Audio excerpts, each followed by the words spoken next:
ആശാവർക്കർമാരുമായി ആരോഗ്യവകുപ്പ് മന്ത്രി നടത്തിയ ചർച്ച പരാജയം. രാപ്പകൽ സമരം തുടരും. ഫെബ്രുവരി 20-ന് സെക്രട്ടേറിയറ്റ് മാർച്ച് നടത്തും. വിവരങ്ങളുമായി ശ്രീനന്ദ് ചേരുന്നു. ശ്രീനന്ദ, ആശാവർക്കർമാരുടെ സമരം തുടരാൻ തന്നെയാണോ തീരുമാനം?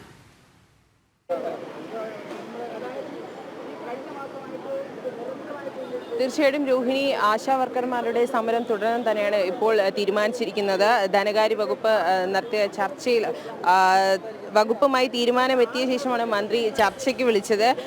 എന്നാൽ സാമ്പത്തിക കാര്യങ്ങളിൽ ആരോഗ്യവകുപ്പിന് ഒന്നും പറയാനില്ലെന്നാണ് ഇപ്പോൾ മന്ത്രി അറിയിച്ചിരിക്കുന്നത്. അതിന് പുറകെയാണ് ആശാവർക്കർമാർ സമരം തുടരുമെന്ന് പ്രഖ്യാപിച്ചിരിക്കുന്നത്.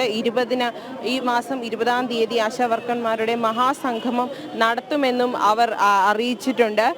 സമരം നടത്തി പിരിഞ്ഞു പോകണമെന്നാണ് മന്ത്രിയുടെ സമീപനം. എന്നാൽ സമരം അവസാനിപ്പിക്കാൻ കഴിയില്ലെന്ന് മന്ത്രിയോട് ആശാവർക്കർമാരുടെ സംഘടന വ്യക്തമാക്കിയിരിക്കുകയാണ്.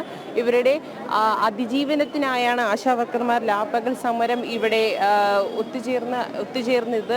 ഫെബ്രുവരി 20-ാം തീയതി ഇവർ മഹാസംഗമം നടത്തും. തങ്ങൾക്ക് ഓണറേറിയം നൽകണമെന്നും തങ്ങളെ ബാക്കിയുള്ള ആൾക്കാരെ പോലെ തങ്ങൾക്കും തങ്ങളുടേതായ ആവശ്യങ്ങളെല്ലാം നിറവേറ്റണമെന്നും വിരമിക്കൽ ആനുകൂല്യം പ്രഖ്യാപിക്കാതെ ആശാവർക്കർമാരെ പിരിച്ചുവിടാനുള്ള ഉത്തരവ് പിൻവലിക്കണമെന്നും അതുപോലെ തന്നെ വിരമിക്കൽ ആനുകൂല്യമായി 5 ലക്ഷം രൂപ നൽകണമെന്നും ഈ പ്രഖ്യാപനങ്ങളെല്ലാം ആരോഗ്യവകുപ്പിന്റെ ഭാഗത്തു നിന്നും ഉണ്ടാകണമെന്ന് ആവശ്യപ്പെട്ടുകൊണ്ടാണ് ആശാവർക്കർമാർ ഇവിടെ സമരം ചെയ്യുന്നത്.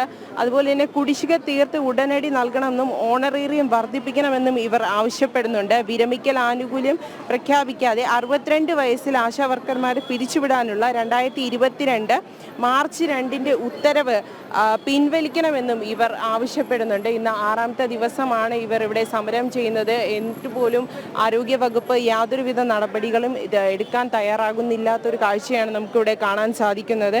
എല്ലാ ആശാവർക്കർമാരും ഇവിടെ രാപ്പകൽ സമരം തുടരുമെന്ന് തന്നെയാണ് അറിയിച്ചിരിക്കുന്നത്. ഇതുവരെ യാതൊരു തരത്തിലുമുള്ള അനുരഞ്ജന ചർച്ചകൾക്കും ആരോഗ്യവകുപ്പ് തയ്യാറായിട്ടില്ല. ഇവർ 20-ാം തീയതി മഹാസംഗമം നടത്തും എന്ന് തന്നെയാണ് ഇപ്പോൾ അറിയിച്ചിരിക്കുന്നത്. രോഹിണി, ശരി, ശ്രീനന്ദയാണ് വിവരങ്ങൾ നൽകിയത്.